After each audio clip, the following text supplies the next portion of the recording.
So, what would you like to explore in today's session?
Hi.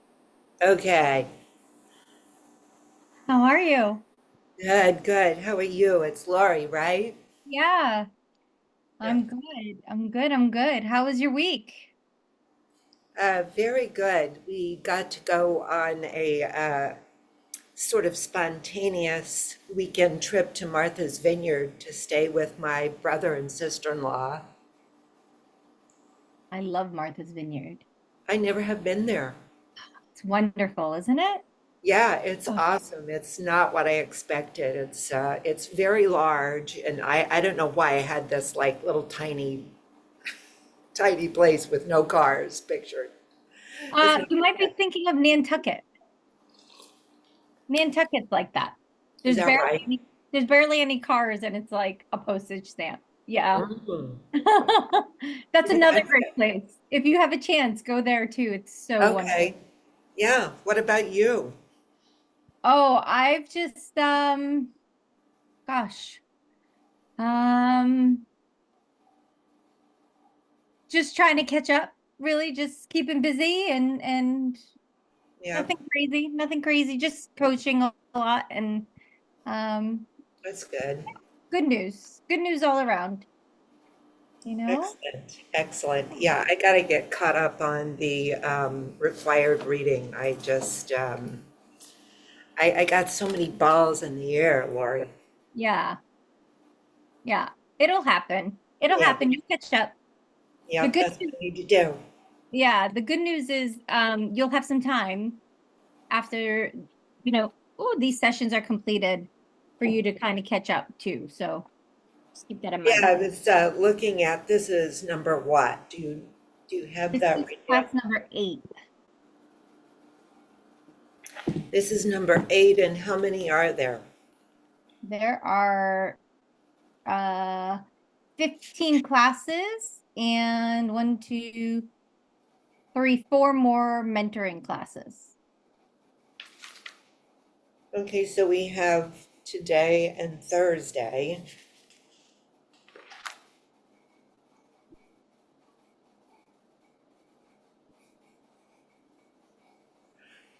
Now, the group mentoring, um,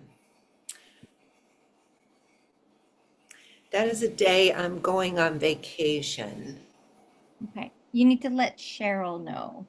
Yeah, Send her a quick note, let her know, and then um she'll figure out something. okay. Mhm.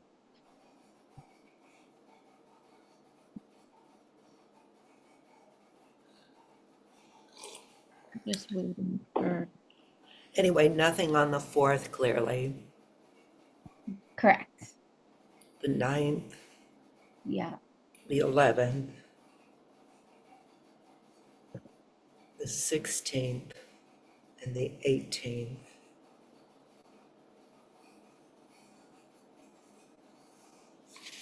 Can we skip a week? We have the 30th.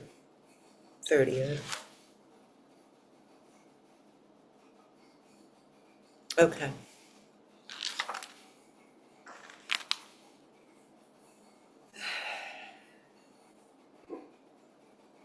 It's so hot here. Where are you? I'm in Tampa. I'm in Tampa. Where are you again? I'm in Western Mass. I'm in Northampton. Oh, that's great. Yeah. It's like 90, Yeah. Yeah. which for us is very hot. Yeah. Yeah. For me, it's not necessarily the heat, it's the humidity, Yeah.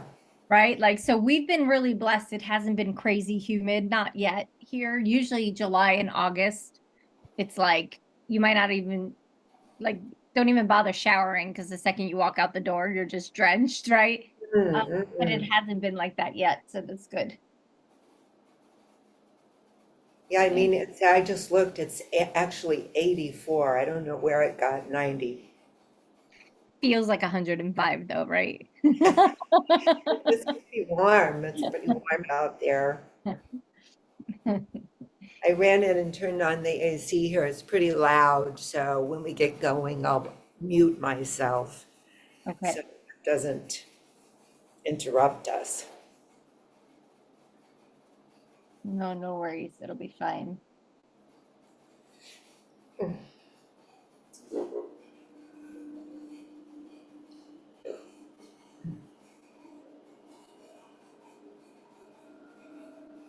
just waiting for Maria.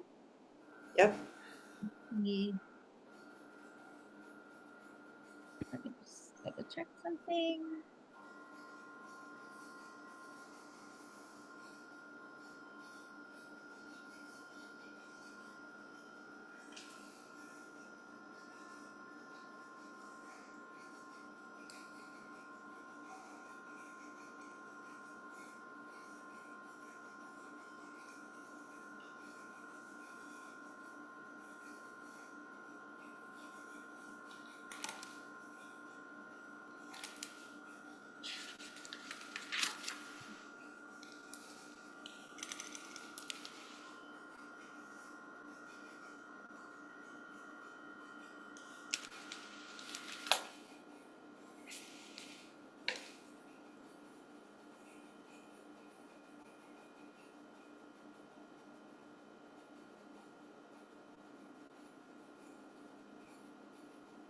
So today,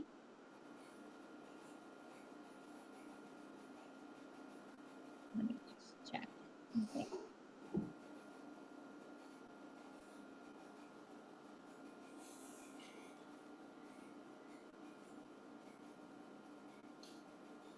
So I think you'll appreciate this. I had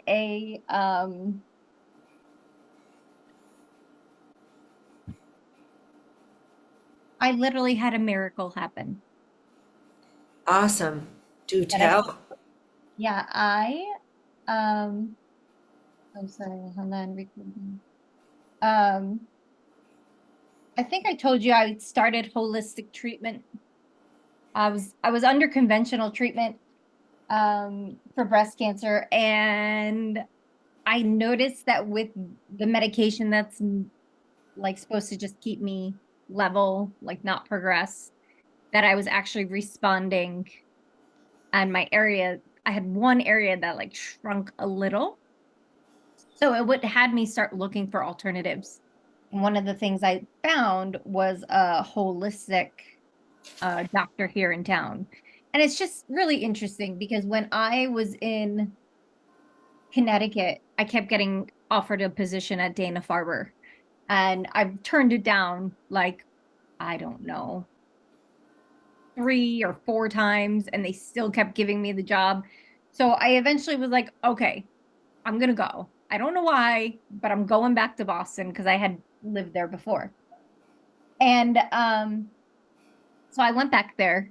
I started working for a world-renowned breast oncologist, and then I got diagnosed. So I've learned now not to question anything. I'm just kind of like go with the flow here.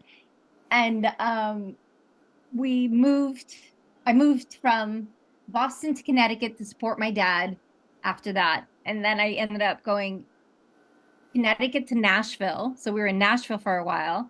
We got taken out by a tornado. So we're like, okay. So we ended up in Sarasota. Sarasota brought us to Tampa. Tampa brought us to a small town called Dunedin that's like on the waterfront. And I am literally one town north, like I'm north of Clearwater. So when I saw that this was happening, I was like, okay, well, what are my other options? Right? If I'm responding to something that's supposed to keep me steady, then maybe I'll respond to something else. So I started looking, and literally 2 miles from my house, or 3 miles from my house, there is a holistic center that has an 85% cure rate for all like Lyme. You talk Lyme, like any diseases, right? Like he literally, What's the name of it? so it's called LifeWorks. And so it's crazy expensive. I didn't know how I was going to pay for it. And literally,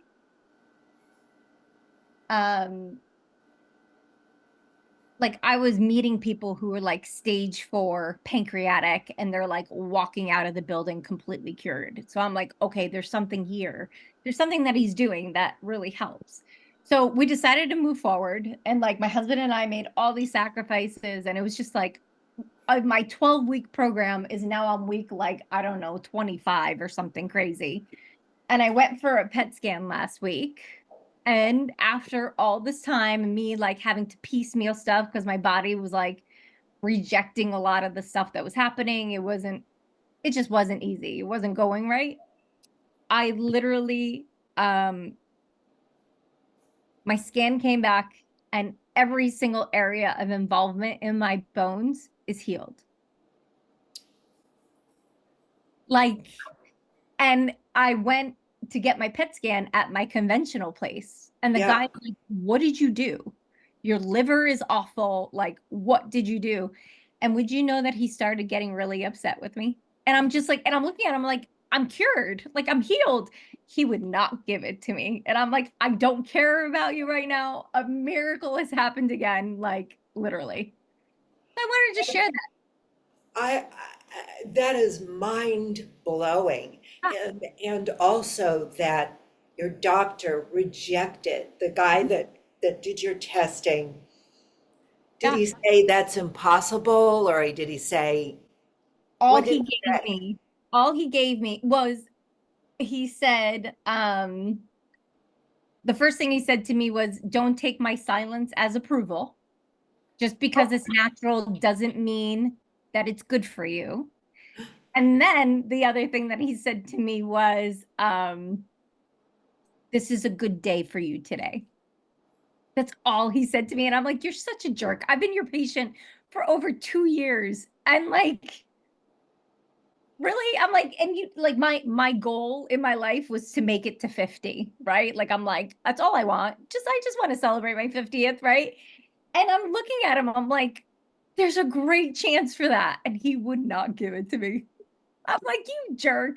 You know, it's so threatening to everything they've studied and everything they see themselves as being.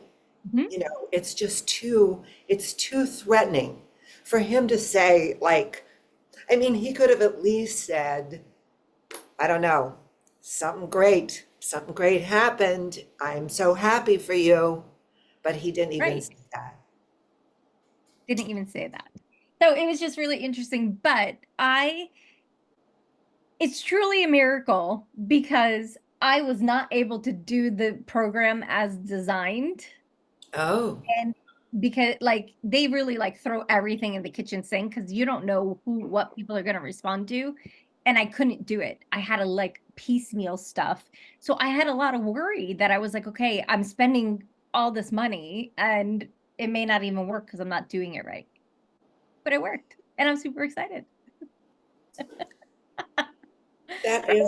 that's the best news ever. So excited. So if there's anybody in your circle that wants information, please send them to me. I'm happy to tell them the good about it, the bad about it, all of it. Well, I just want to Everything. say that it's funny that you mentioned Lyme because I had chronic Lyme disease for many, many years, and conventional medicine never picked it up. And then I went to this place called Integrative Medicine, and they did all of this very in-depth blood testing, and I had everything, all of the tick-borne illnesses, including Babesia. And I was on many, many antibiotics and infusion treatments and all this kind of stuff, and would get relief for a while. But the thing that gave me long-term relief was thymosin peptides. Yeah. And it came out of Florida. Yeah. I'm You probably trying. got, yeah, you probably got it from the place because I'm also on that now. Yeah, are Yeah. you giving yourself injections? Yeah. Yeah, that's what I did. And Yeah. there's incredible, the only reason I didn't do it with this integrative medicine place is for some reason they said that the law prohibited them giving it anymore except in pill form. And I said, I don't want pill form. It's not going to do it for me. So I don't know how I found these guys. I can go get the little box that the stuff came in. Can you hold on? Yep. I mean, I Check on Maria. yeah, check on her.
It's South Lake Pharmacy Okay.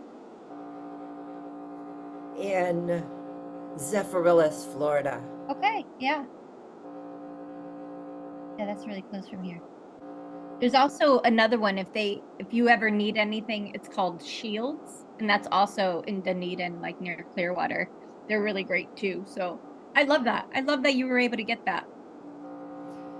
It's Yeah, I quite mean, just amazing. And the guy checks on me every few months. I really should be hearing from me. Like, he just shoots me a text and asks Yeah. me how I'm feeling. It's really great. yeah. Yeah, I that's went wonderful. on vacation to Clearwater with my daughter a couple of years ago. It was great. Yeah, I like living here. Yeah, it's nice. Everybody's pretty happy about it. Okay, so let's just get started. What we're Okay. going to do today is actually listen to a recording of a coaching call, and we're going Okay. to break down the competencies. So do you have the form with all the competencies on them? I don't have it with me. Okay. Let's have you get that, and then we can start looking as we listen, we could get some examples of what they are.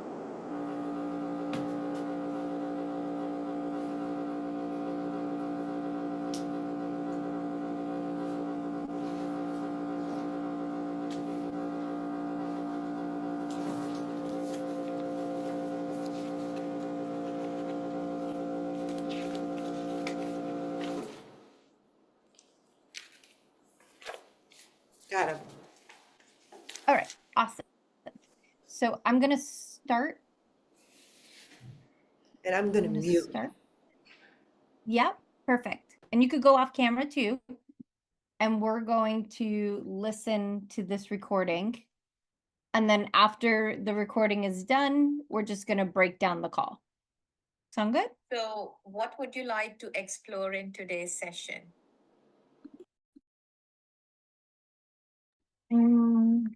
Okay. So, so I'm doing this.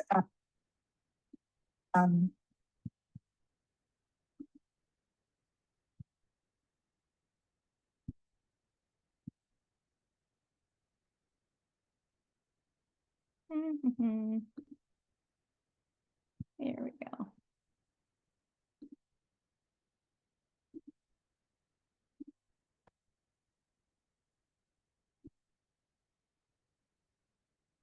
I'm currently engaged into my master's program, which is a 3 years program, and this is my last year. And this has been quite a rigorous program. And this last year is more about the research submission, the thesis submission, basically, and then the defense presentation, and then wrapping up and meeting all the criteria that needs to be met before I graduate. So what is really happening is that while I have my work set up, I'm currently working, and I also have my academics to look into. Well, this was a conscious decision to keep working during this period and opt for the studies. But of late, what is really happening as I'm nearing the time? So June is when I have to appear for my exams and presentations. As I'm nearing the time, I feel that I'm slowing down. You know, I don't have that speed as I used to have. And maybe I felt that I'm overwhelmed with a lot of things that's happening. And I also understand that the speed that I'm working with is not serving me. Because there are many things that I need to look at. I need to finish my writing, then wrap up my research, and then work on the findings and editing and a lot of that as well. But I don't know. I just I think I don't have that momentum anymore, and I'm unable to figure out what's really happening. Is it because I'm sailing through that uncertain phase? So am I feeling very uncertain about the whole thing? While one part of me knows that I'm certain about it, that I need to finish it this year. I don't want to carry forward into the next year or maybe take a break or something like that. I have to do it this year. But I don't know why. Last 15 days, I've been in that phase where I feel I need a push. Or maybe what is it that can push me? Or what is it that's happening to me? What can really make me speed up? And anything that can really help me here in this space. So with this, thoughts in my mind, I think I would like to explore this in today's session. Yeah. So you mentioned about slowing down, overwhelm, not having the momentum, needing a push. What would be the most important to achieve in this session?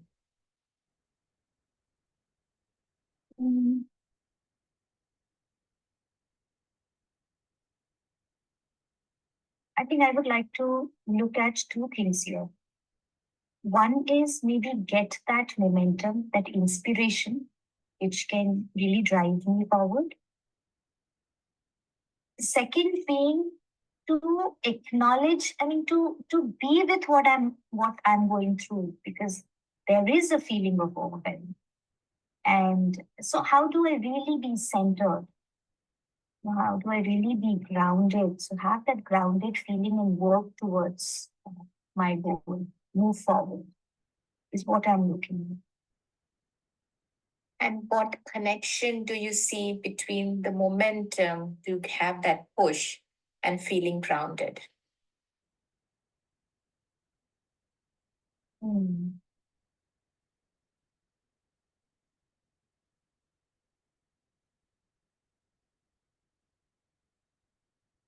I think it's about being self-assured. When I'm talking about the stability, the centering that I'm looking at, maybe it's more about that internal confidence and that assurance that I will reach there. And so there's this sense of optimism, right? Which can drive me forward and say that, okay, whatever needs to be done, but I will reach there eventually on time. You mentioned that internal confidence will drive you, and that's like momentum and push. When I say that, what comes to you?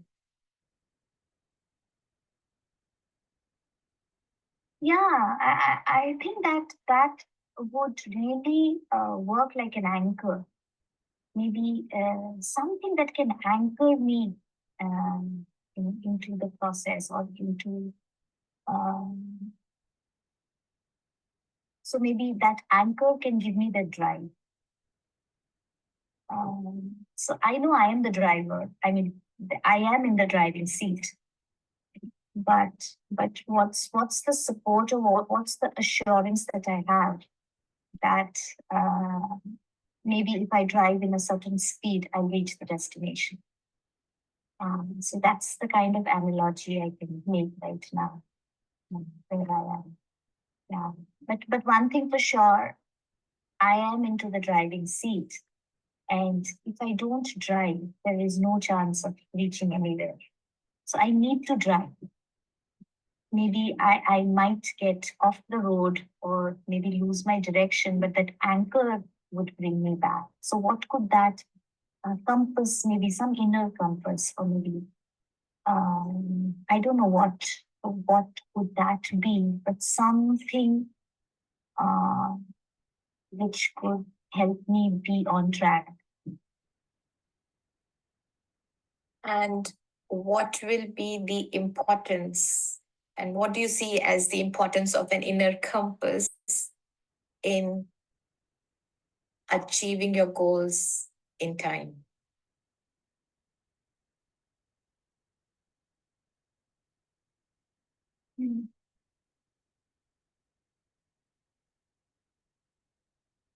So I think the current setup is more like that. The many demands. There are many external demands. Right? There are timelines to be met. There are deliverables in terms of work, professional life to be met. There are household chores to be done. The personal kind of life that's operating. So amidst all this, there really has to be, because this is something that I have picked up for myself.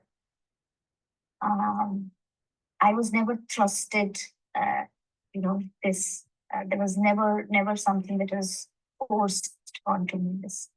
So I could only, what I realized that because it's a chosen one, it has to be internal.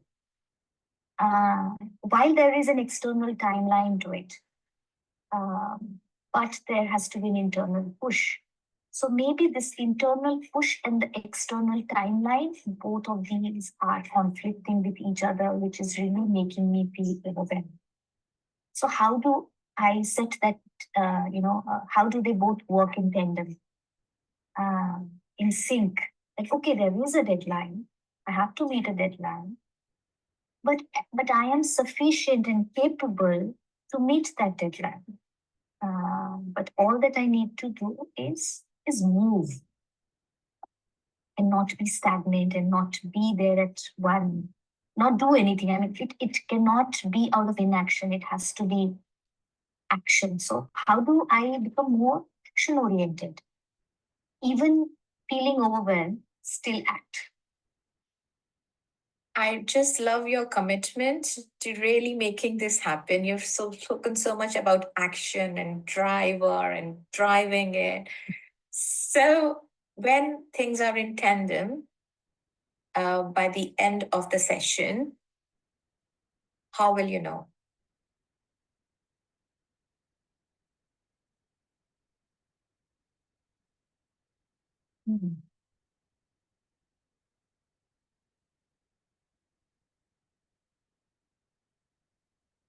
I think if I walk away with even one kind of strategy, which really feels promising for now, which really gives me that, which acts as that lamppost for me for now, so that I can try that out and progress and see what it has to bring to me, I think is good enough for me. Fabulous. So a lamppost to experiment and see how it goes. You're taking action. When you have that, how will you feel?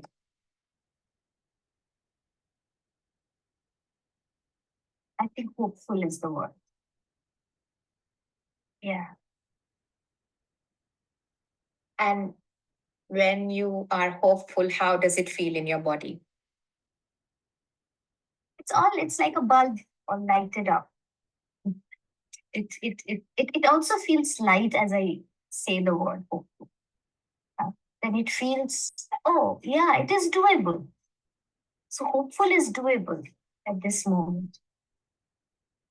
And when you said lighted, and there was a smile where your teeth just lighted. Oh my God. So, how lighted or hopeful are you at this moment in the session? I'm hopeful that maybe I'll get away with it. Okay, so I'll take away with some. On a scale of 1 to 10, how hopeful are you about having that drive by the end of the session on a scale of 1 to 10, where 10 is very hopeful and 1 is less hopeful? Currently, my situation was a 5 when I came to you, but now it feels like I would say a 7. Great. I would say a 7 because 5 was really a feeling of immobility. And this point in time, this is really important for me to move from that place. 7 for me is good. I mean, I would say 7 is a start point for me to move to that 10. I cannot look at 5 as a start point for me to move to 10 because that seems quite like behind. And where would you like to be at the end of the session? Oh, I would really want to be at a 9.5, 10. Because with that strategy, I'm really looking forward to some action to begin. To test that and also test myself. So, what do you need to address to take action, even one step? What do you need to address?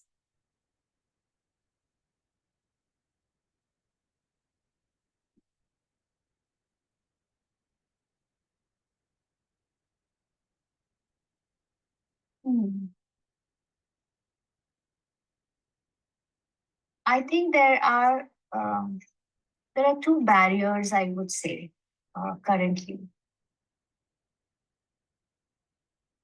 And maybe one barrier is supporting the other, I don't know. But it feels like the first one is that it's more of procrastination that's happening. So procrastination is one of the barriers, which is more like pushing things to a later time. So when I sit writing, it's like you write 2 lines and then I'm lost, and then okay, never mind, you will get the inspiration later. So, but that later then never comes. And when it doesn't come, it's more like, okay, it's not coming, so it'll come, but it doesn't come again. So I would say procrastination is something. And second, this sense of being perfect. This sense of having that perfect 2 lines, even if those 2 lines are written. What blocks my movement forward is that, are these 2 lines sounding good enough, or are they good enough to take forward? So it's like revisiting those 2 again and again, and then caught up in that, it's like coiled up in it. So that again, pulls me back. And maybe then, okay, I delete those again 2 lines, and then again. So there's a lot of time that kind of I'm sitting in those 2 lines, and then it's like, oh, I need a break. And then so much of time has already passed by. Oh, I'm this date is coming nearer. So there is also a fear factor as I say this, I sense that there's also a fear factor that kind of comes out of those two things, like procrastination and juggling with perfection. Fear of what? Fear of losing out on maybe this opportunity of in terms of time that I have, and losing out in terms of finishing it off. That maybe I'll have to take a decision to then maybe drop it this year and take a drop this year. Yeah. I heard you say something where you mentioned I know this is not serving me. So you're pretty aware of what's serving you and what's not. What is making you continue procrastination and perfection when you know it's not serving you?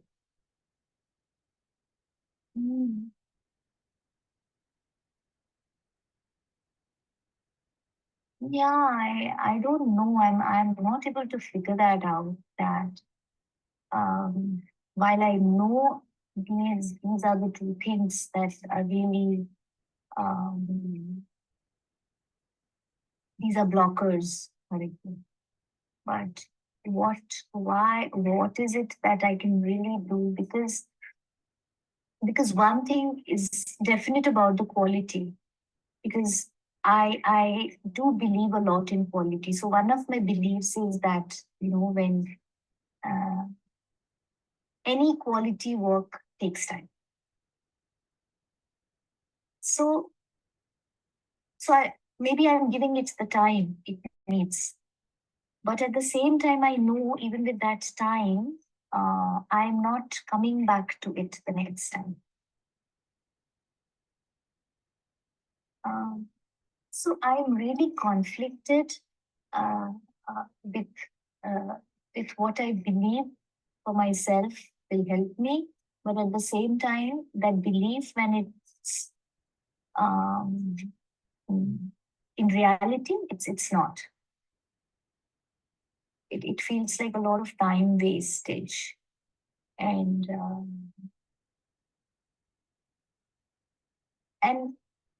also when a lot of time goes into a certain thing wherein I don't see result coming out, I feel that maybe let's move on to something which will give me result. So also I think there is this I'm looking for this meaning in something from where I can get some instant gratification, that something which maybe can yield me an instant result.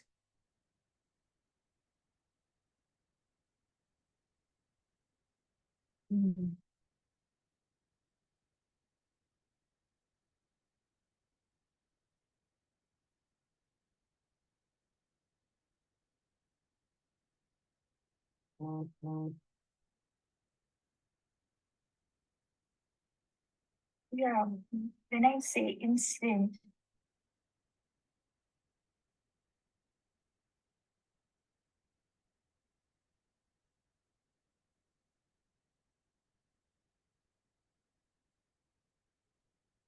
yeah, but when I say instant doesn't come with taking too much of load. And when I say if I want things to be faster than they are, then maybe I have to take smaller chunks.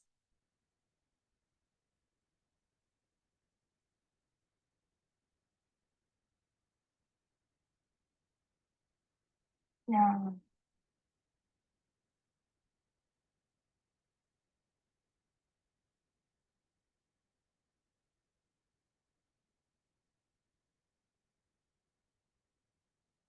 Mm.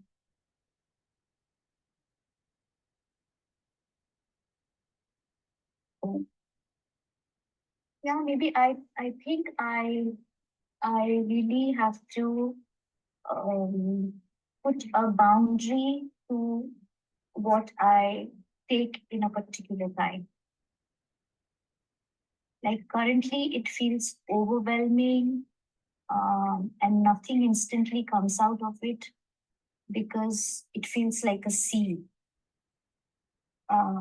So if I really make it small and mm, and maybe give it a boundary, like I only have to look at from this to this. So this is the only chunk that I will work on today, or maybe in this 1 hour, or maybe in the next 2 hours. And I just focus on that one or two things that I take, rather than looking at the whole pieces and keeping it open.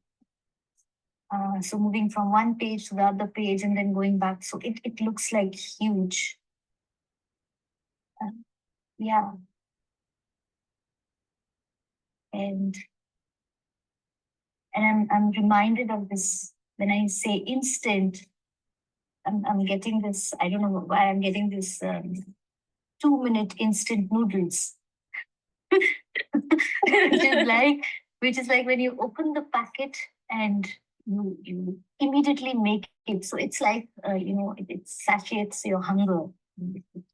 It and you're happy about it. So maybe then, if I can have a boundary and decide on how much that I have to take in a 1 or 2 hour theme, maybe that can instantly give me that, that can, my hunger, it would really work on that. And maybe that instant gratification can be my, I think,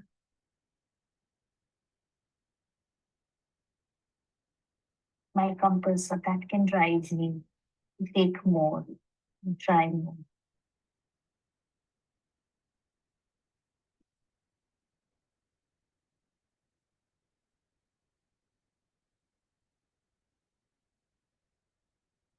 Yeah.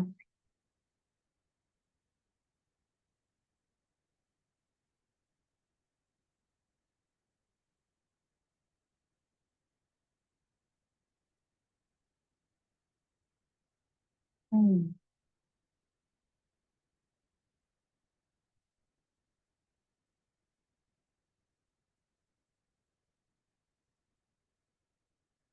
I don't know why I'm also having this image of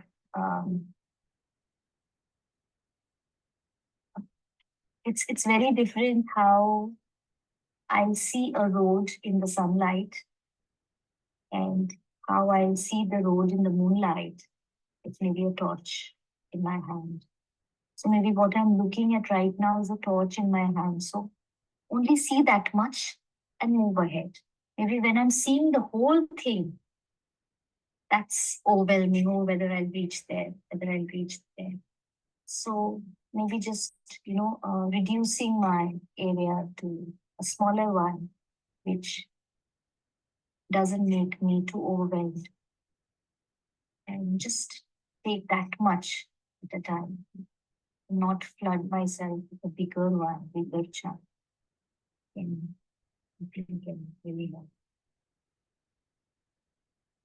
Thank you for putting that effort in exploring your metaphors. So, as you talk about working in chunks, setting boundaries that could give you instant gratification and satisfy your hunger, what are you learning about yourself?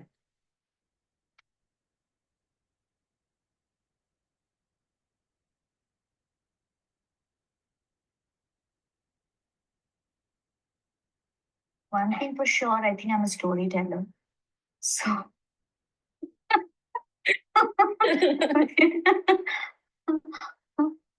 so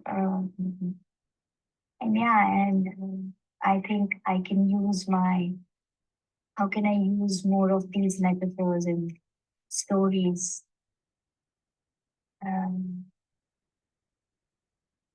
in my work which could make me, which could also give me that direction. I mean, even that could be the giver of direction.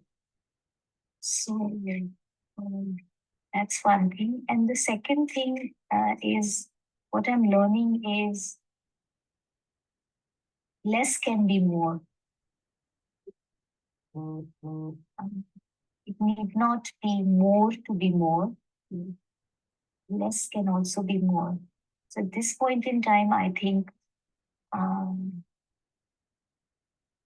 taking it in chunks, lesser bites, I think will meet my hunger more than like gulping everything and not being able to digest it. So I think, yeah, I mean, definitely in terms of passion, in terms of vision, I'm looking at taking the whole of it inside. But for now, at this situation, I think what can serve me really is to savor those little chunks that I can take one at a time and then move with it. So, in regards to taking action, how do you think we have progressed in the session until now? I think I figured out a couple of actionables for me as I spoke to you, is that I really need to cut these pieces into sub pieces. That's something that's the first thing that I'll do. And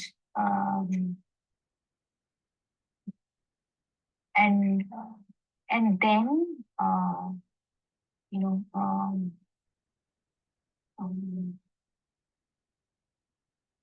taking those sub pieces, I mean timing those sub pieces and just looking at those at a particular time might give me that impetus that I'm looking to move forward. Because the smaller the pieces, the tendency is to finish them. And finishing is what I'm looking at. Completion now is important. Because I've started many things, I've not been able to complete. So completion is really important at this point in time. Completion will decide my movement forward. So, yeah. So, to support completion in small parts, what will be the first step you are going to take from this session and when? I think for each day, I will, because there are many other tasks also to be accomplished during the day. On this part, each I'll take on one sub part each day and assign a time to it. And try to live up to that time. Yeah. So, considering the knowledge and the learning that less is more, and you're going to dedicate some part of your time every day to do small chunks, what support would help you take this forward?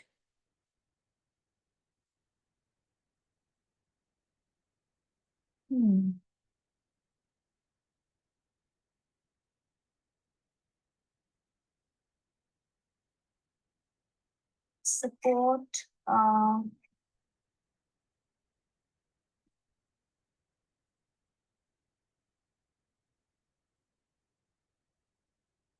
I think I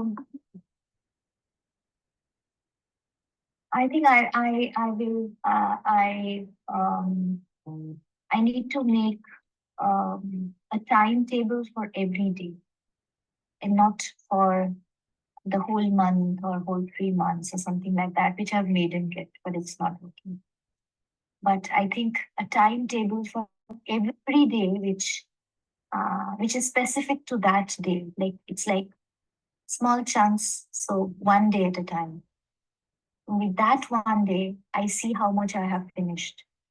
And maybe that can one milestone, the second day, the other milestone, rather than putting those milestones in bigger ones in terms of months. And so I can just take it easy day wise. So that's something, and I would really, I would want to have an accountability partner, and that's what I was thinking, that who could really check on me, whether I've accomplished my day's theme, and someone who pops up is my daughter. Maybe if I make that and put it up somewhere, maybe next to her timetable, which she has, or I think she'll be happy to monitor me. She'll be more than happy to monitor. Yeah. Her dream coming true. For her, yeah. Okay, so when do you think you would be giving time to make this daily timetable in your day? So for tomorrow, I would really want to make it today. And for every day, I would make it the first thing in the morning. But I really want to give it a thought, and on this conversation that we had, really sit through it and see how I can divide it into pieces today, and take tomorrow as my first day again and restart. So and start of every day, I spend some time in giving myself that the task that needs to be completed that day itself. And I don't want to lay out the timetable for the whole week or something, because I know that it's just a day that I think is currently like it is lightening me up, saying that, hey, why have I not tried this? So let's take it a day and see how it goes. I can see when you're speaking, your statements are coming a bit faster, which shows more confidence. What do you think? So I am feeling that this is doable. Doable, And, yes. And it is worth giving a try. So we started with we want to feel hopeful, be doable by the end of the session. Where have we progressed on the scale? I think I'm good at 9 right now. Beautiful. And I'm willing to start it. So I've already have many ideas where I've started locating in my mind map as, okay, this can be cut into these pieces, that can be cut into. So I'm just, maybe after the session, I'm going to sit and take some time, maybe with a cup of tea or coffee, and sit with it, and then, yeah. Thank you for, I could see you putting that effort. I really admire when you were really thinking and everything was happening in your mind, and you had all these metaphors coming about the moonlight and the torch, and beautiful work. It was amazing to see you. Is there anything else you would like to discuss about this topic before we finish? I think I'm good, Vidya. And thank you so much for holding the space for me. It really, it seems I mean, this was very important, and it really helped. This conversation really helped me see through the other possibilities that are there, lying unexplored. So I'm really excited to try and see how it works for a week. Lovely. Thank you so much, and I look forward to our next sessions. Thank you.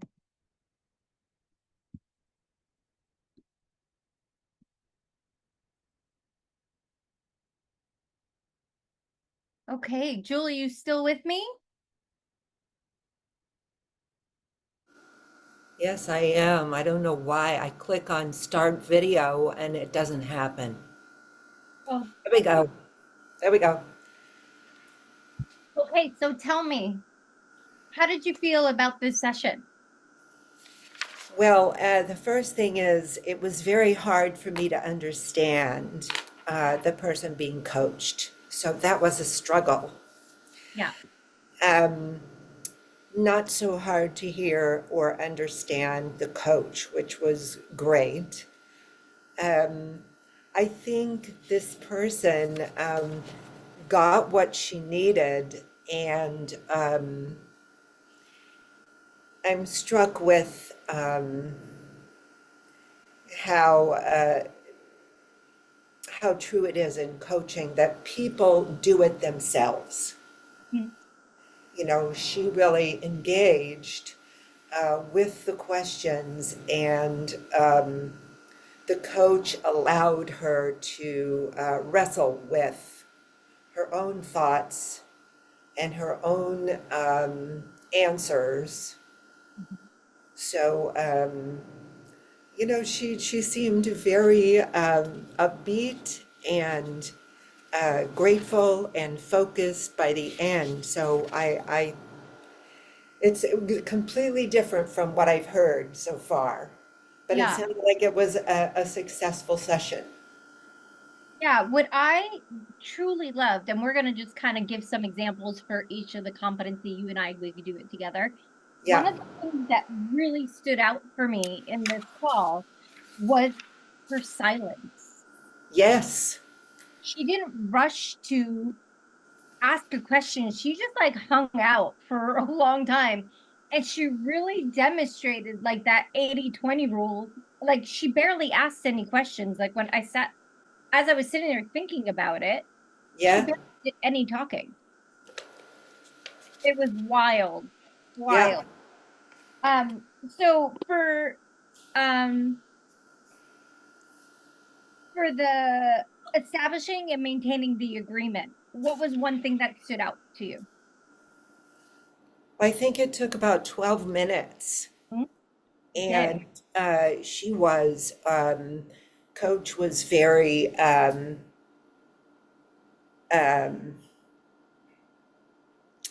non-anxious Mhm. about letting her come to this, Yeah, that's a which was, really good way. yeah, yeah, I really noticed that and learned from that. Yeah, that's a good way to put it. Like she was really calm, didn't care about the time, really came, was confident in we'll get there, right? That's what I'm kind of paraphrasing what you said. Yeah. One of the things that I thought was really great was when she got her to admit the two things that would make a difference. Mhm. And inspiration and to be grounded, right? Yeah, Like, that's when I had trouble hearing. mhm. I wrote down grounded, but I think I put a question mark. Yeah, she said acknowledge, be centered, and grounded. What I heard her say. Oh, What about competency four, cultivating trust and safety? What was an example that you could hear for that? well, I think her patience went a long way with that. Hmm. Um, she did not um, show an ounce of hurrying her. Mhm. Yeah. And there was some laughter. Mhm. You know, they enjoyed a chuckle together at least a couple of times. And my sense was that she was totally present for her. Yeah. Yeah. Yeah. Yep, absolutely. The one thing too that like 4.2 supporting, right? She had two really concrete examples. One was telling her how much she loved her commitment. And then the Hmm. other one was when she thanked the client to getting herself to wanting like smaller chunks when she had said that. So like getting to that outcome that she wanted, she validated her and thanked her for Hmm. doing Hmm. that. What about presence? So 5, the core competency 5. What was one of the things that stood out for you? Uh, Uh, what we've already talked about, the unhurried yeah, way she interacted, yeah, which it always makes me feel honored when someone is so present with me that I can relax a little bit. yeah, yeah. And they're That's a not trying to hurry me. So she did, I thought she did 1, I thought she did 2. I don't know about 3 because that's inside of her. She's totally comfortable working in a space of not knowing. yeah, And as we've mentioned, there was a lot of pause and silence, reflection. And as she did pause, there was more that bubbled to the surface with the client. yeah, And I know how that is with someone who's been coached. Like when you're just sitting there, you're not doing nothing. You're actually, and that reminds me what I liked about the first question, what would you like to explore? You know, I think that's terrific. I think that's even better than what I've used so much, which is focus on. yeah, And yeah, when she had all those silences, that's when you explore. yeah, yeah. For me, the one thing that I liked, the question that she asked was she was really curious. So I classified it under 5.4, being curious about the client. She asked her a question where she said, "What are you learning about yourself?" Yeah, that's such a great question. I thought that that was really wonderful. Yep. And then for competency 6, listen actively. What stood out for you in that?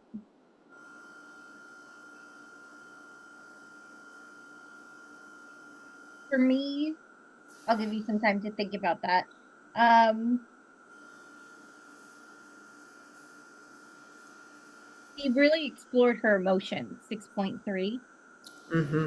I felt like when she was like, what are you fear? She said fear of what when she mentioned fear. Yeah, She she was, did. I wrote that down. Mm-hmm. yeah, she was really engaged with her, I felt, around, she was really, with her silence, like you said, she was really present. She was really listening. Anything stood out for you besides that? Yeah, I was just looking for something that I wrote down.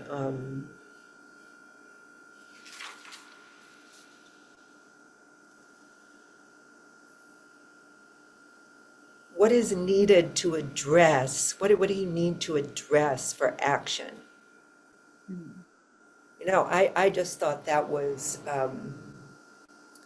an invitation for her to uh, look and see, like, what are the barriers? And she came up with them. Yeah, She came up with the barriers, to procrastination. And she said a sense of being perfect. But I think what she was saying, or at least to me, what I heard was that I have to be perfect. yeah, And she honored that. She yeah, was really, let's see, where would that land? yeah. Uh, I wrote that down too. I put that under something. Where did I put that? I mean, Oh, 6.3 or 4, either one. yeah. I She really also, moved her along. She really moved her along in that particular place. That was powerful. yeah, agreed. And I also loved early on in the call where she explored the energy shift of with her smile. Like really right off the bat, just made her feel super comfortable and Hmm. valued and like seen. And I love that. I love that. I thought her summary was really clear, like to the point, really great. And then evoking awareness. Um,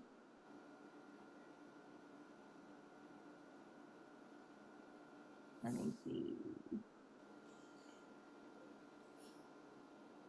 I felt like she did that and it was very subtle. Um,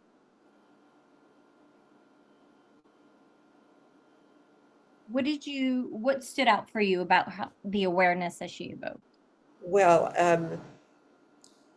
there was a long pause between 20 minutes and 23 minutes.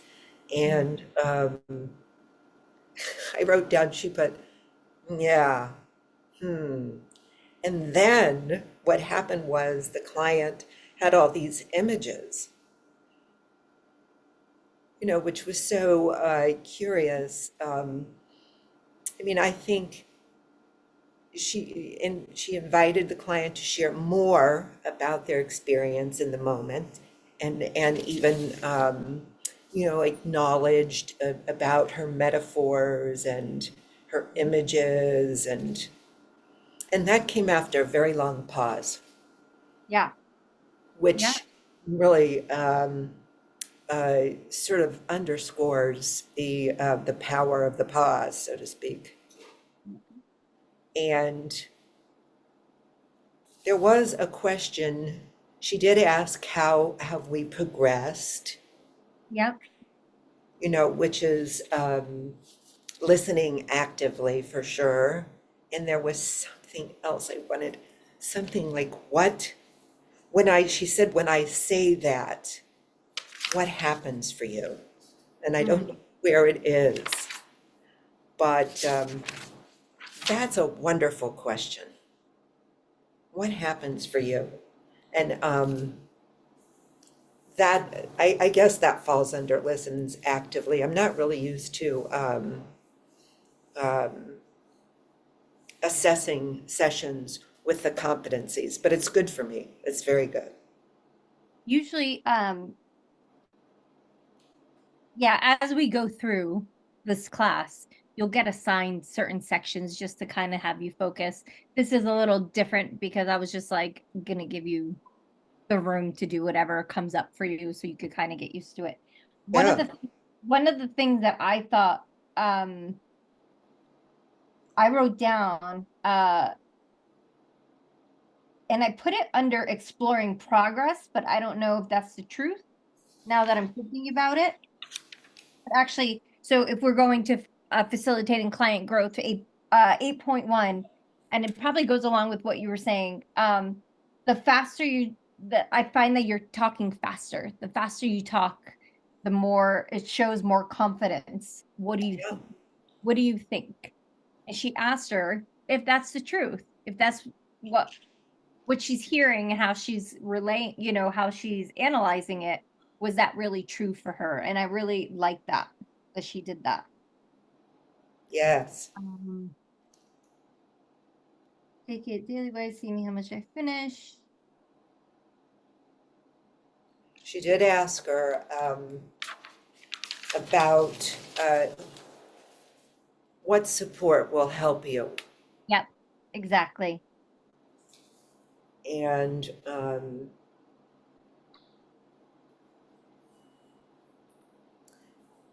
shortly after that, she said she's going away with a 9 on the scale.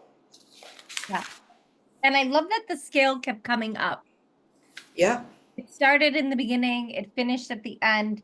And then the one thing that I loved, like she definitely celebrated her. So 8.8. And she used the words like beautiful work, admire your thinking it through, love that you got to the metaphors, like really just celebrated her and um recreated that she went through and did a lot of the work. I admire that she did. Totally did. Totally did. Yeah. Anything else stand out for you before we take a break?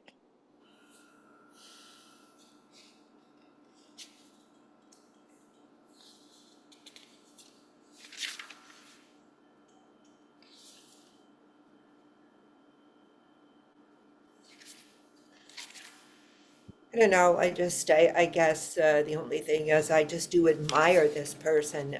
Was she working on a master's thesis? I wasn't sure. I think I didn't catch what she was working on. I think Yeah, but she really took herself on. And the coach said very early in the session that uh, she really admired her. No, she said, I love your commitment, yeah. and that was great. And the one thing that I got from that I want to do personally, I sat there and I was like, "Oh, I'm going to do that." Is create that accountability timetable. Mm, Like I'm actually I visualized it where I'm going to take one of those white sheets like the you could mark with a marker and put that up there and really get my action steps in order. Because I use a lot of post-it notes everywhere and I'm like, yep, that's not working. So I love that. I'm going to actually take that away. excellent. All right. Awesome. Strong work on that. Good job with catching all of that. Um, Did you hear from Maria? Did we get? I didn't. So she's okay. I heard earlier on today that I believe her husband was working overtime, so she was gonna have the kids. Um, So the intention was for her to be here, but something clearly happened. And that's why I yeah, just wanted to reconfirm that. Um, okay, so why don't we take a break? Let's take a good 15-minute break. And then okay, when we come back, we'll dive into presence and what that means to maintain presence. We had a really good example of that today.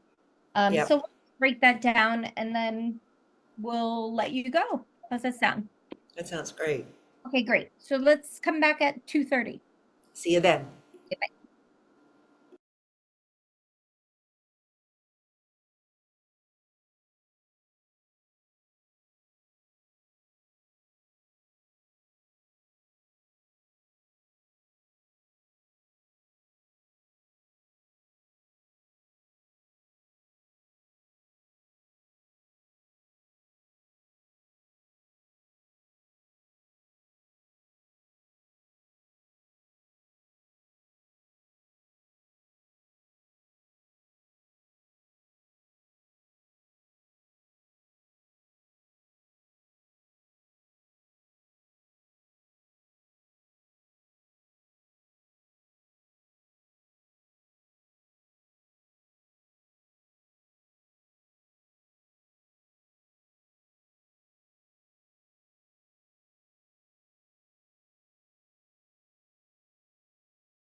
Okay.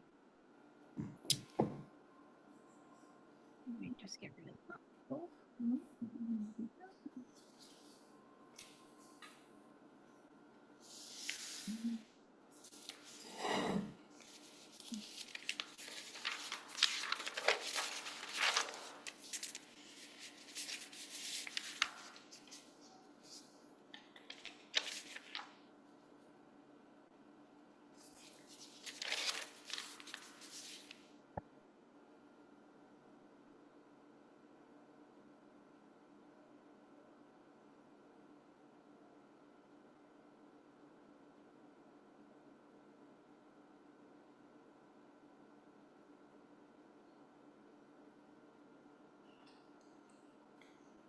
okay.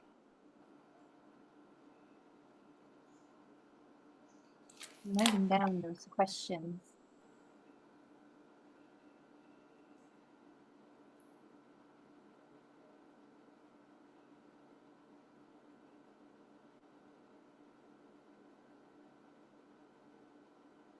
All right. So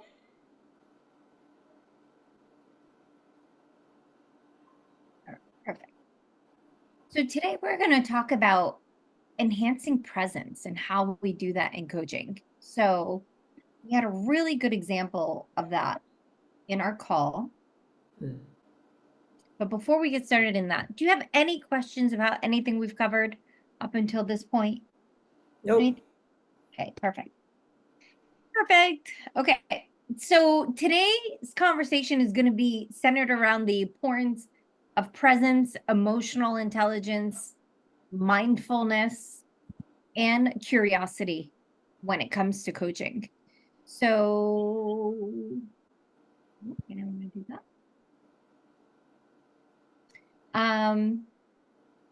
We're going to look at chapter 8, enhancing presence.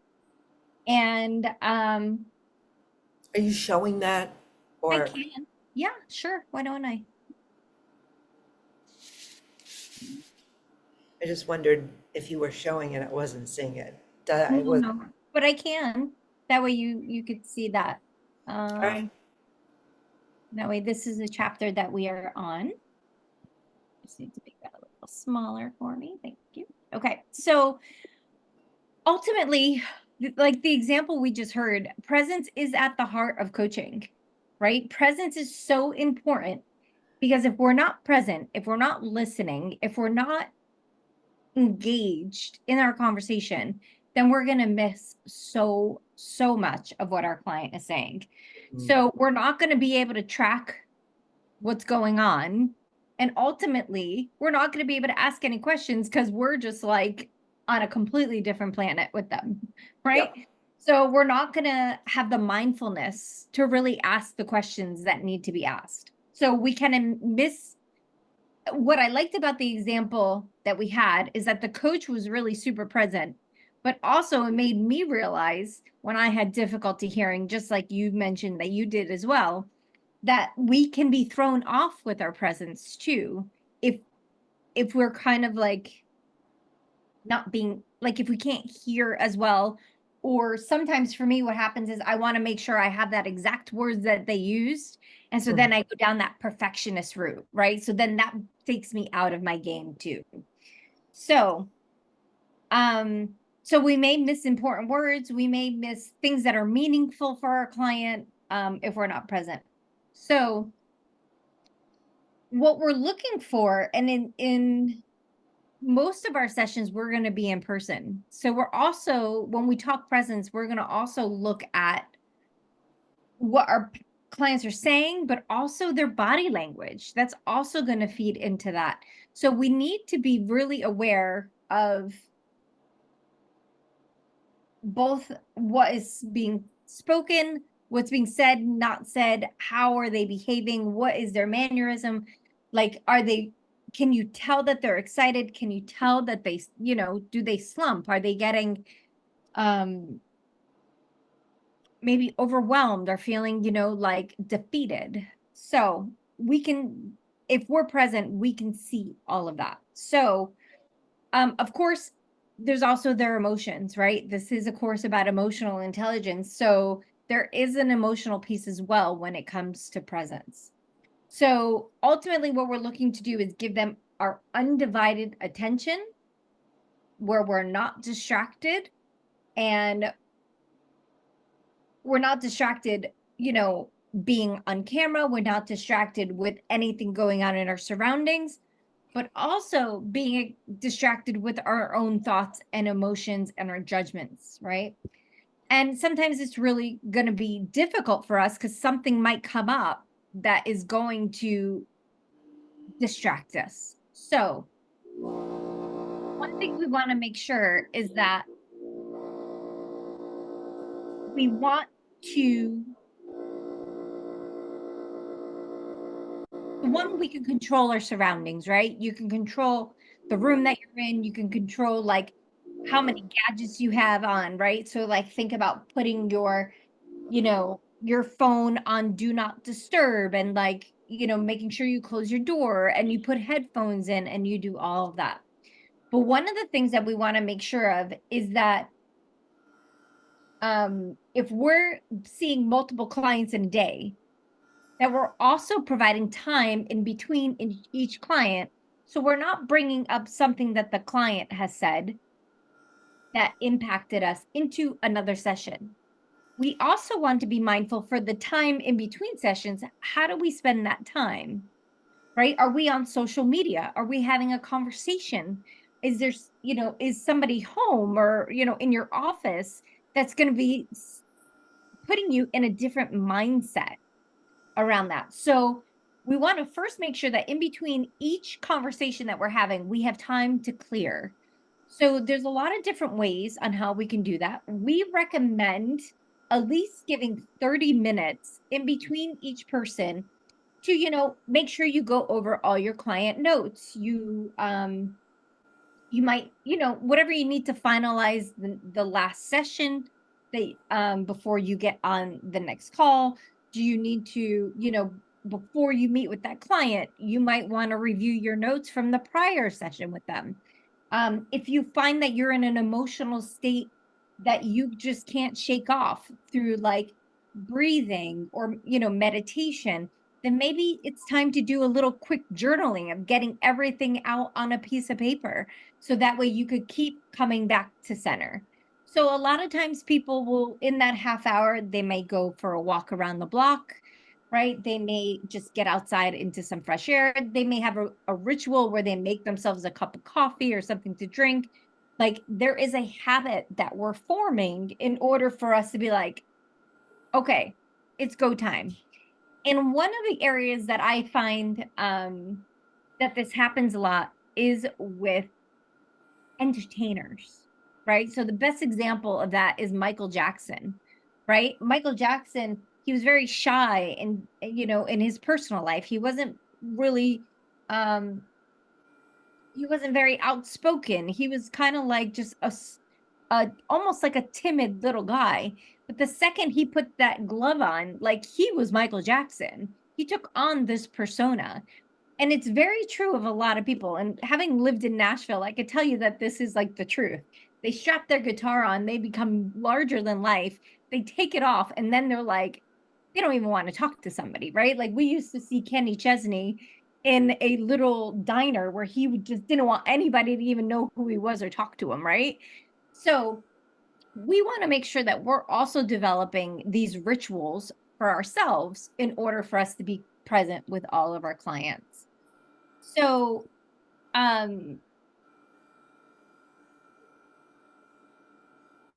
let's see. So when we talk about that, we want to talk about, that goes along with mindfulness and self-awareness. So we want to make sure that in order for us to be present, that we're being mindful as well, because mindfulness is the practice of us being aware that we're actually in the present moment, right? So, and that we're doing that without judgment.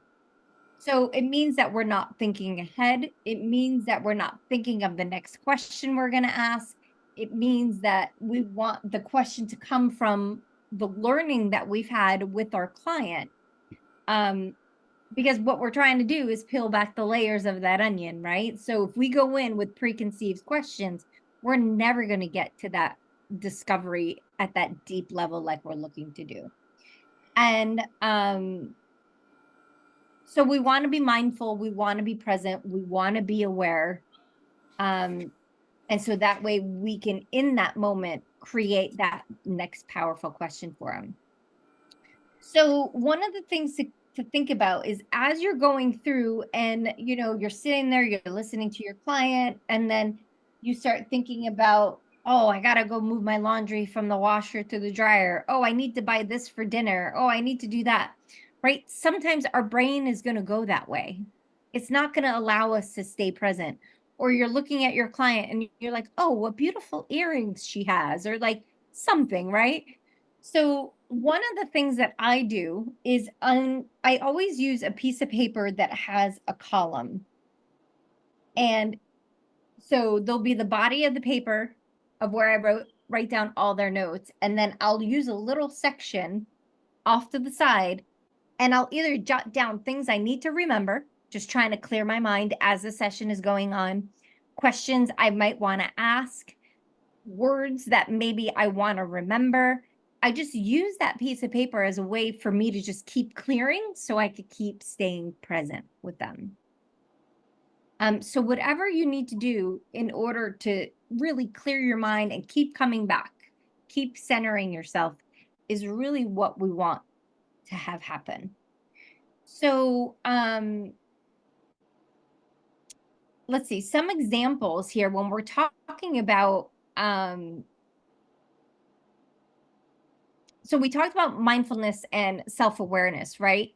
So we want to make sure that, you know, when we are mindful, it's going to really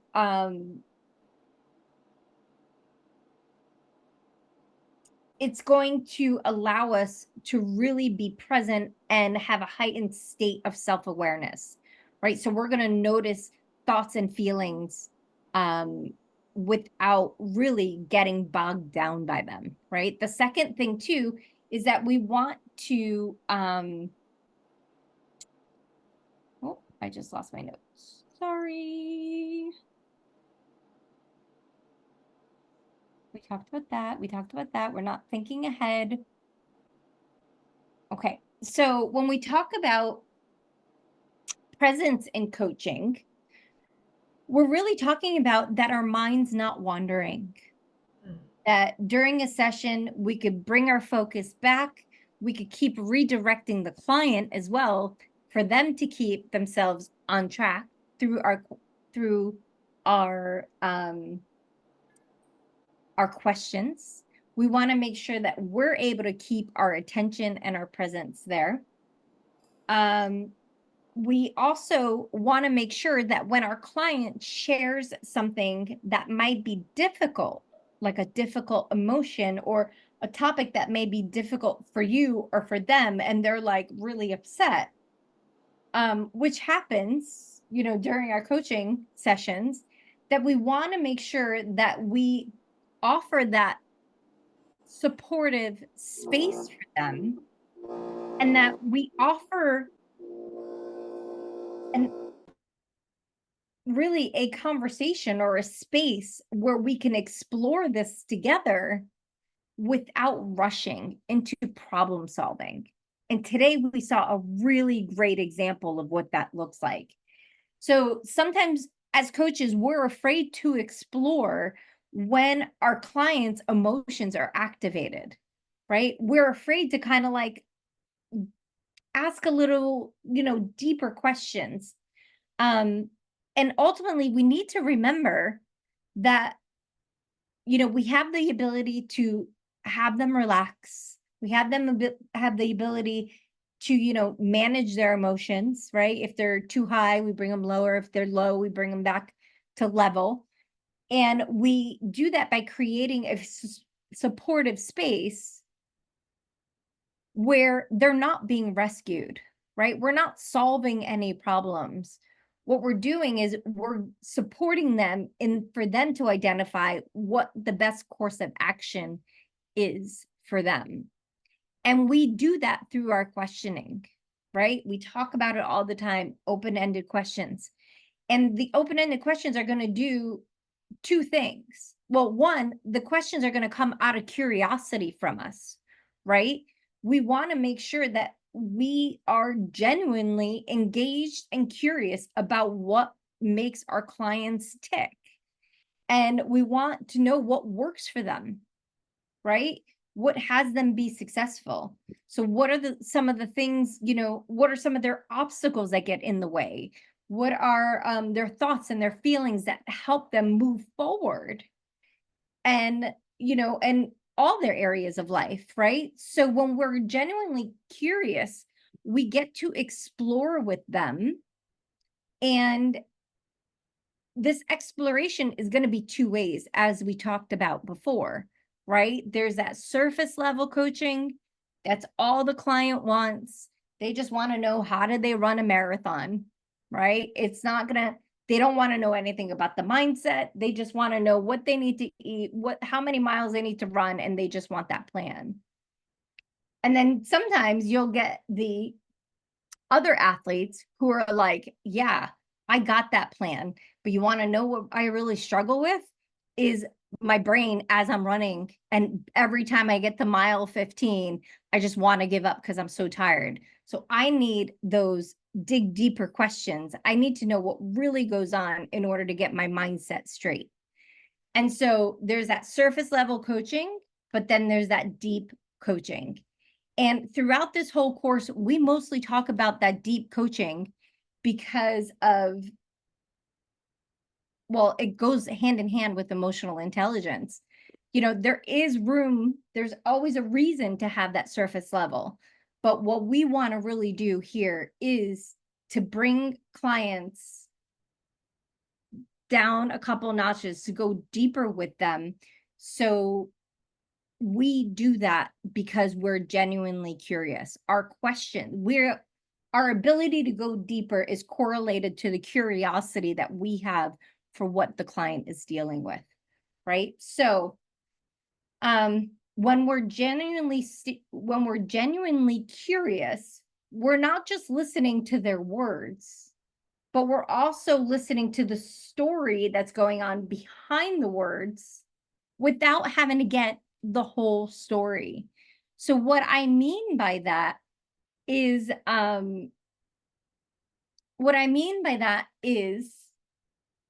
we're able to dive into our client's world without knowing all of the details. The details don't matter. Because we work on where they are now and where they want to go, right? So the one thing that comes into play with this is the interplay between presence and curiosity. So when we're genuinely curious, right? Like I said, we're not just listening to the words, but we're getting the meaning behind it. So we can hear what's going on behind their words. We can feel their emotions, their beliefs, their values, like what really is shaping their reality. And so 99% of the time, we're not going to hear the backstory of it. And that's really okay. The one thing we need to keep in check for us is, am I asking this backstory question because there's a genuine need for me to know?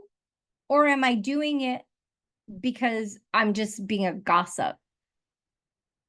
Right? Like, do I really need to know that bit of information to move my client forward? And that's something we need to be really aware of. It's one of those things that we really need to always keep ourselves in check about. So,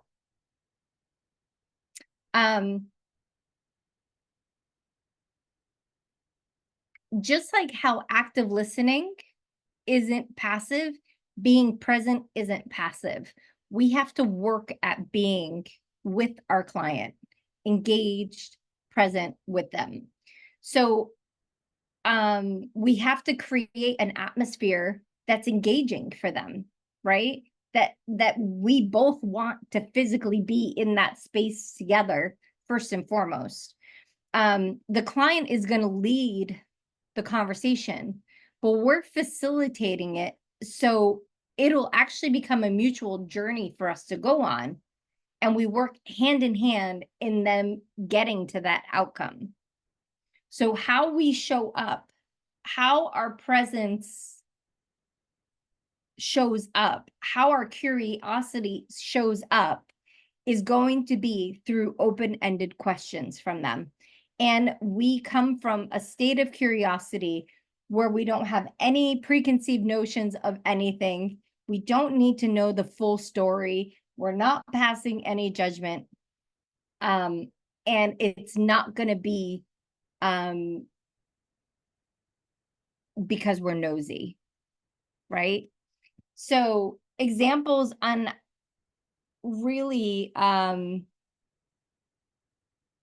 being curious, things that you can ask around, for you to be curious, is just saying like, hey, I'm curious about what you just shared, right? It sounds like it holds a lot of meaning for you. Can you tell me more about that? Like, just be really straight about it. Or you could even say, I noticed a shift when you spoke about such and such. What's coming up for you right now? Or, she had a great, I'm trying to think of the question that we just heard of,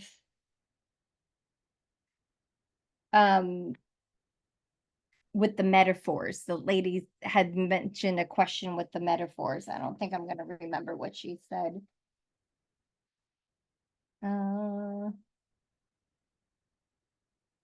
I noticed you talked faster and you're more, you're more confident, was one of those ones that I really loved. Like, share a little bit more about what's going on right now. Is that true? Right? And so one of the things that we want to talk about too is that being nosy and being curious, and that fine line between them. So we always want to be curious with our clients, and it's a pivotal skill and a foundation for all of our other skills that are going to help with discovery with our clients, like with them, their personal growth, right? But there is a line between being curious and nosy. And again, I've touched on it a little bit. So we want to see, we're curious if it correlates to the client's development and moving them forward.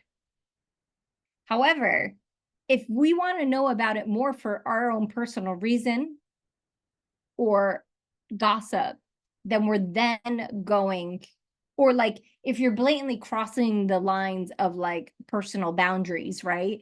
Then you're going to go down the road of being nosy. So examples of that would be like, oh, what did they say when you said that?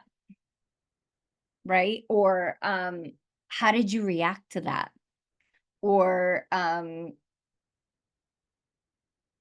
what did you say when they said that to you? Right? Those kind of conversations, those kind of questions really don't matter unless the topic is, hey, I was really upset about what I said to so-and-so, right? Then you need to know a little bit more, but ultimately you don't need to know the details of that.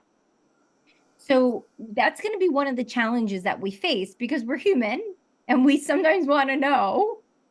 But however, we want to make sure that the questions that we're asking are purposeful and intended to facilitate the client's self-exploration, and not just, where they're focused on their experiences, their feelings, their thoughts, instead of our own. So that's when we start looking to see, if that's when I should say everything that we do will be client-centered. So it's a client-centered approach. So we're always going to prioritize the client's agenda over our own interest. And the goal is ultimately for us to explore the issues that are relevant to our client's objective and not dive into the areas that serve no purpose in their journey, right? Yep. Um, Get it. do you have a question? No, I just said I get it. Yeah, right? And it's Valuable. hard because the more we get to know people, the more we, it's easy for us to engage. Yep. And then the other part too that comes along with this is reflective listening. So it's where we're going to be listening to what the client is saying and pulling out the essence, right, of what they're saying.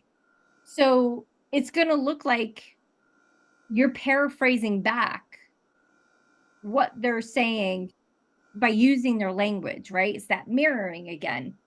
And we're not going to give them every single detail, but we're looking at like, they just talked for 10 minutes. We're going to give them one or two sentences on what they just said. And a lot of times what I see a lot of coaches do is they're going to give them everything but the kitchen sink. Like, we're just wasting time. That's how I view it sometimes, right? Like, we're wasting time. We can really tell them that we get what they're saying and have them feel heard and understood by just saying a couple of sentences, right? Yes. So, the other thing too that we want to talk about is privacy respect, right? So sometimes this could be difficult to judge. The client, we want to make sure that we're maintaining the client's privacy. They have privacy. And we also want to challenge them, right? And sometimes we hold back on something because we're not sure. And ultimately, the challenge is for us to help them move forward, but we don't want to push for information that they're not comfortable sharing. Yep. So one of the things that we want to do is give them plenty of space, ask a question or two around the topic, and if they don't respond, you can either just let it go and come up with another question, or sometimes there's a need for us to kind of say something, right? It's that Achilles heel that they have, that it's the area that they're not willing to play in, that's going to make all the difference. So one of the things that I like to personally say to my clients is, look, I get you don't want to talk about this right now. I just want you to stay in the inquiry of this conversation, because I'm certain that if you got to the source of what you're dealing with right now, it's going to make a world of a difference for what you want to create. And sometimes me just saying that to them and like giving them the space of like, you don't need to talk to me about it. Like, it's really okay. But just there's an impact on you until you get this area resolved for you. And when 99% of the time, when I give them that space to not talk to me about it, they'll actually open up.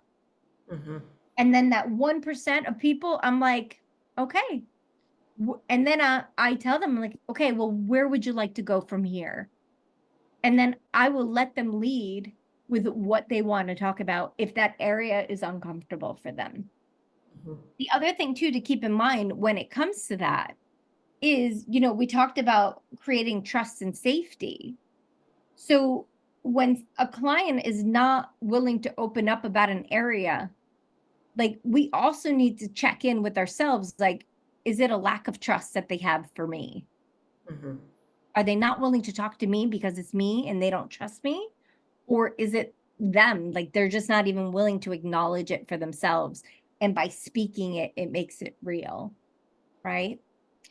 So that's just something to kind of keep in mind there. And we don't necessarily want to push them because sometimes that might backfire. So you need to know your client and you need to do that little dance with them on that. Mm. And then there's the self-awareness piece, right? We've talked about this, but ultimately we need to be aware of what our motivations are when we're asking our questions and self-reflect on our coaching sessions. And that's why a lot of times it's a good idea to record your sessions, not even for your clients, but for you to go and listen back to. And, set guidelines, just like everything else, that if you do record sessions, first ask them if it's okay. Tell them how long you're going to keep them for. and then make sure you discard them when you say. So if you're saying 30 days, if you're saying 90 days, make sure that you're actually destroying them after that.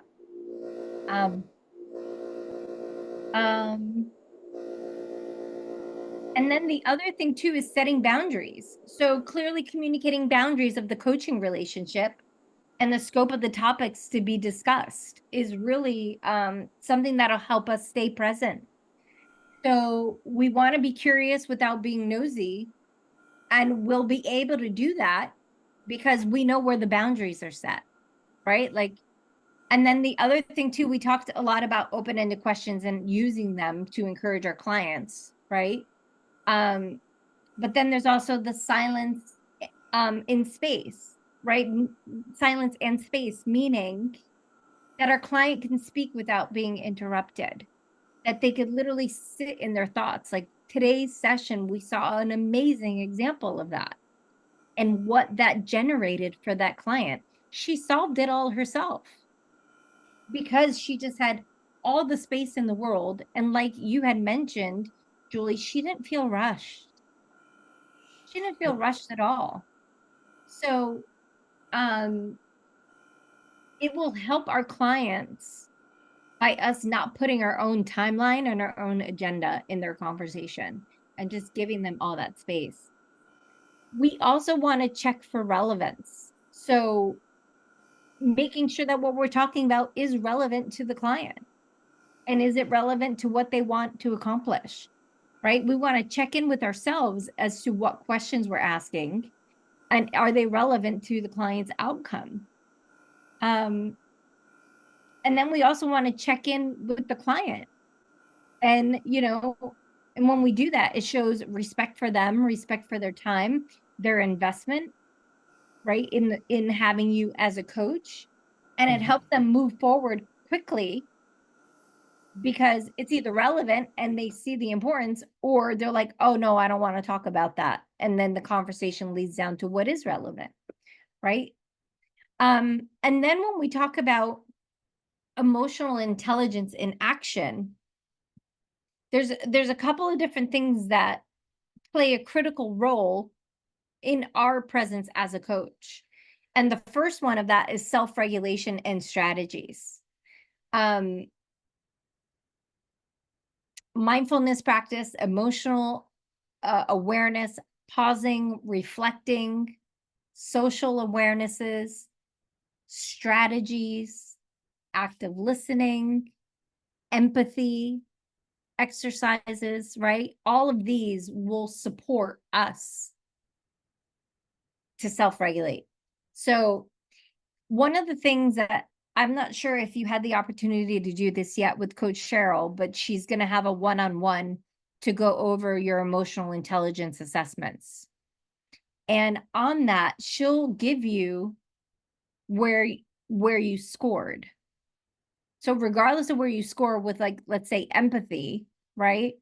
She'll then be able to give you a few things that you can do to get your score higher, right? So the two foundationals when it comes around that is going to be empathy and then also active listening, right? So those are the foundationals. So there's ways we can increase our empathy. And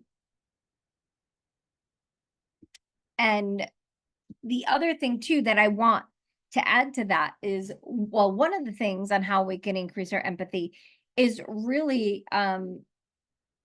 understanding people's cultures, right? Especially if you have clients, or if you're leading a group, you're going to have people from various backgrounds.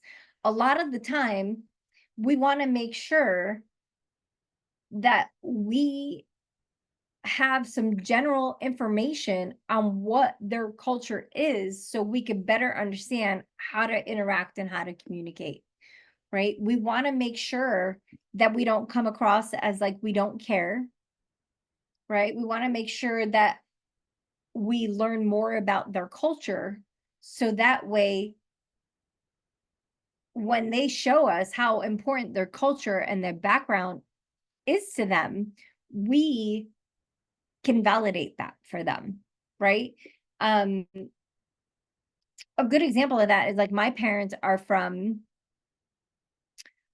Italy. I'm first generation Italian American. And it's not until I got around other people of their age that I recognized some of their behavior was 100% cultural. And it was like one of those things that I was like, oh, it's not just you. This is how you, right? And it allowed me to be like, oh, I get it. I had more understanding. I was more empathetic with some of the things that I was struggling with around what their behavior was, right? The other thing too is we want to look at, let me just see where we are. Yeah. We want to look at relationship management, right? So we want to look for open areas of communication where both the coach and the client are comfortable giving and receiving feedback, right? We want to also look at conflict resolution skills. We want to also learn techniques if there is an unresolved conflict and how to address that. Collaborate on goal setting, working with the client to set goals that are both challenging and achievable, and also making sure that they're in alignment with their values and aspirations, right? The number one thing I think that's really that comes up often in a coaching session is when you see your client not living their values.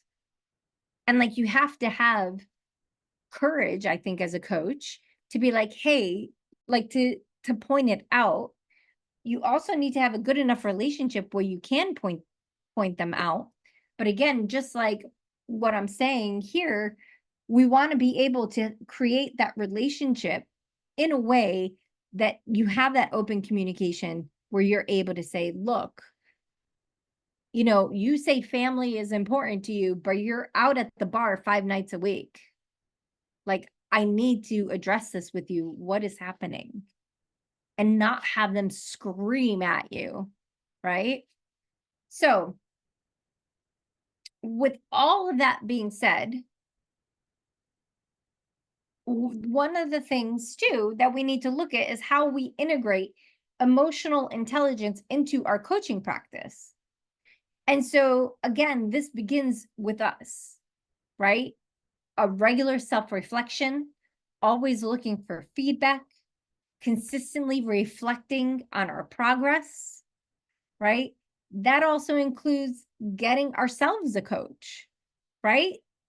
Or somebody that's going to be able to support you in reflecting on yourself. So whatever that looks like for you. We want to reflect on how we're coaching, on how we're treating people, how effective we are in our coaching with our coaching skills. So, you know, there's a saying that even coaches need coaches, right? So whether that's a life coach, a business coach, or a mindset coach, right? We also need to continuously learn.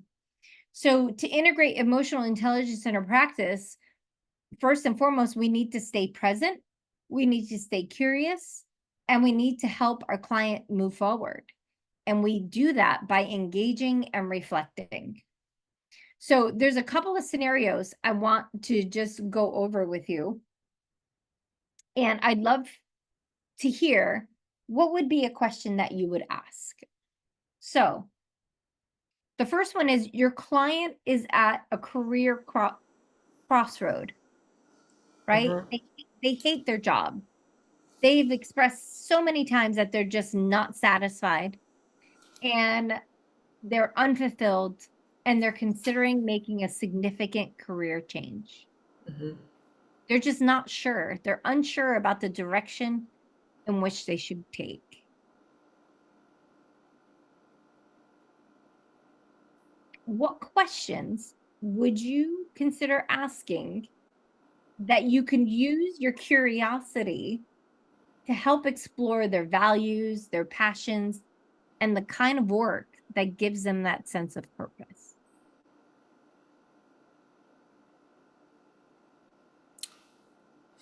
Well, I have a couple of questions that I might ask. Um, One is just picking up on a word you used. What are you passionate about? Yeah. Yeah. And I love hearing those answers for people. And another one is uh, sounds a little bit strange, but what does your gut tell you? Hmm. Yes. Yes. Yeah. Um, I think, you know, allowing people to riff on those things with curiosity and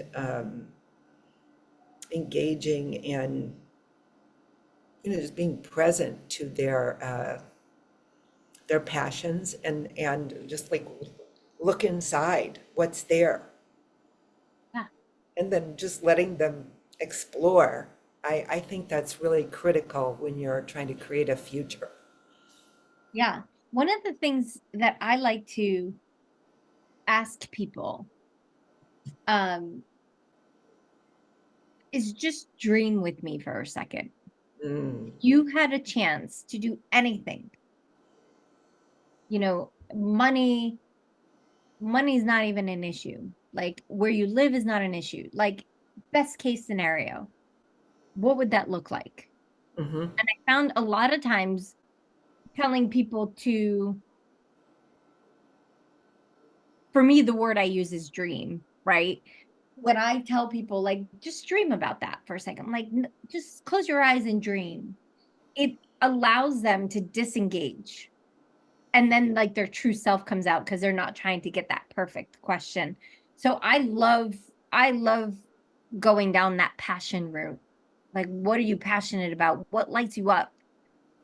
Or, there's always yeah, that question of, that's a question I use a lot.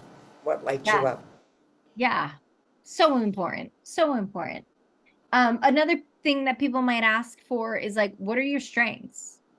Right? How can you lean on your strengths? Like, what is your superpower? What do you like? What comes to you naturally? Is the other thing that always comes up. And then if you had then a second client, right? They're coming in for health and wellness and they want to improve that. Their personal goal is to improve their health and wellness. They've tried various exercises. She's tried different exercises, diets, but has not been able to maintain a constant routine. So this is an opportunity for us to look at and get curious as to, her motivation, challenges, preferences.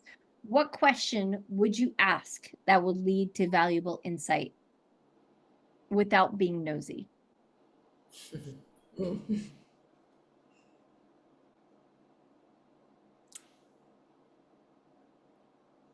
What healthy habits do you have? Yeah. What are you doing that um, it would be you imagine doing more of? Hmm. Yeah. For me, what body movement do you find fun? Hmm. Right? Like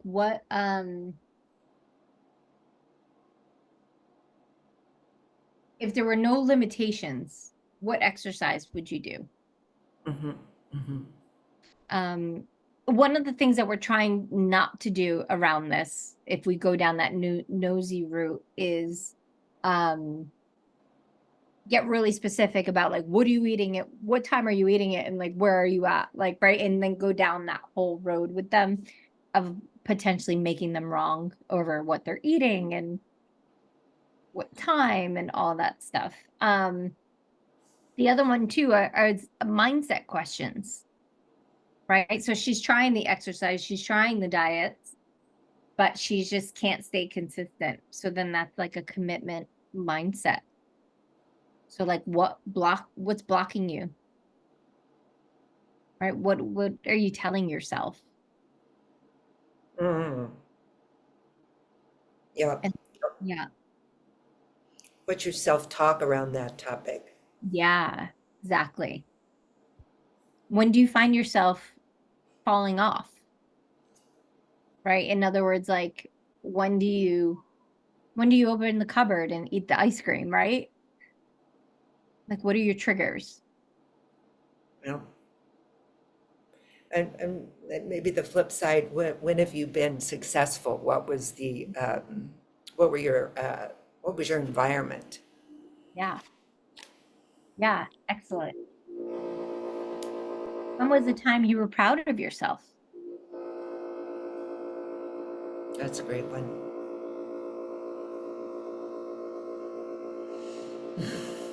Yeah, I love that. Okay, so anything come up for you in this session today? Any questions? Anything that you need answered?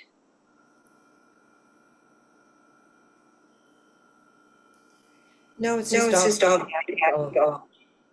Sorry? It's all very valuable. Mhm. You know,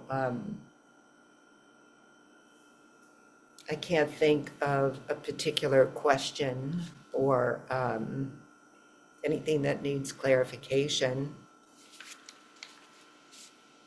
Hmm.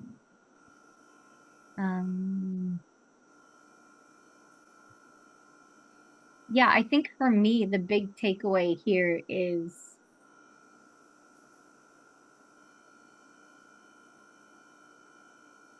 whenever I go through all of this, I just remember the responsibility, Mm-hmm.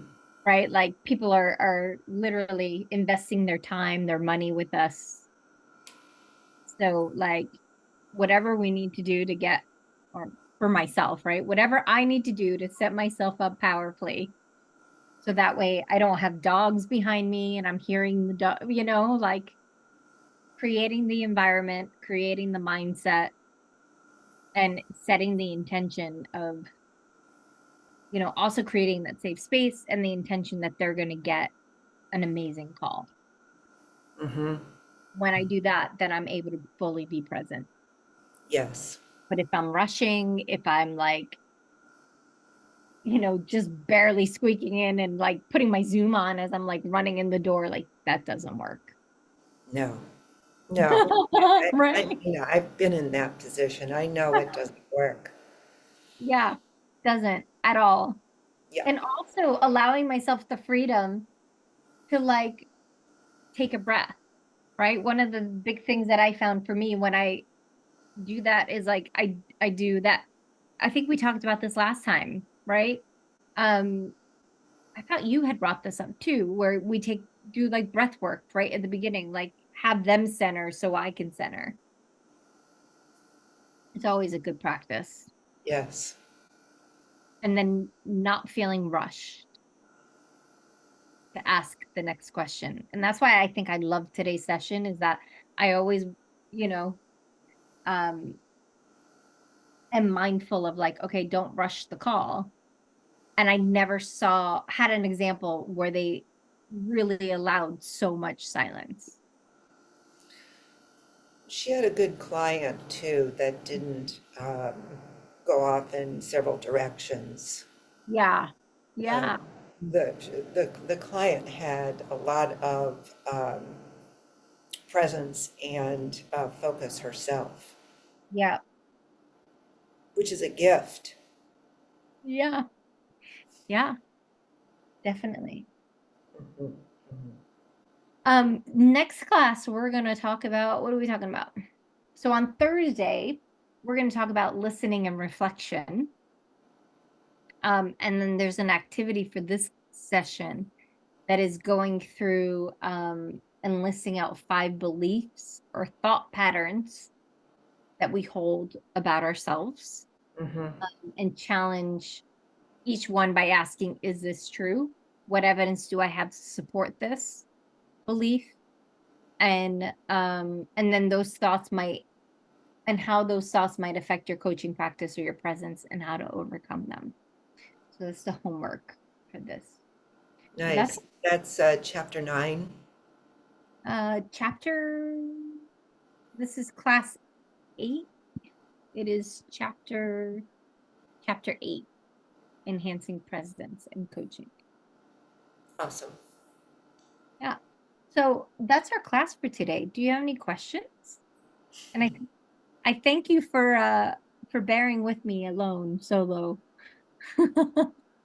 Not a problem. Okay, so next class we're gonna have I believe Maria is gonna be coaching you. So come with the topic. Okay. And then we are gonna go over listening. So same time, same back channel. Yeah. You're too young to be thinking about same time, same batch. Oh, I remember it. I remember it. I Great. remember the cartoon more than I remember the show. Yeah, the actual show, that was pretty groundbreaking. Long, long time ago. Well, I'm so happy for you. Thanks. Your news is just about the best news anybody could have. So good. So good. So good. So wonderful. And I have to tell you, like I'm losing track of it because I don't know why, but I had this thought that like, okay, this is the milestone. I get the scan and then I'm done, right? If the scan is clean, I'm done. And so yesterday they're like, okay, you need maintenance. And I was like, no, I don't want any more maintenance. So Yeah. I have to keep reminding myself that. So thank you that it's good news. Oh, totally, totally. Yeah. It's just a Well, little, I guess I'll see you on Thursday. yeah, see you Thursday. Thank you so much. Of course. Thank you. All right. Very, We'll see you then. very great stuff. Awesome. Love it. Okay, Have a bye-bye. great day. Bye. You too.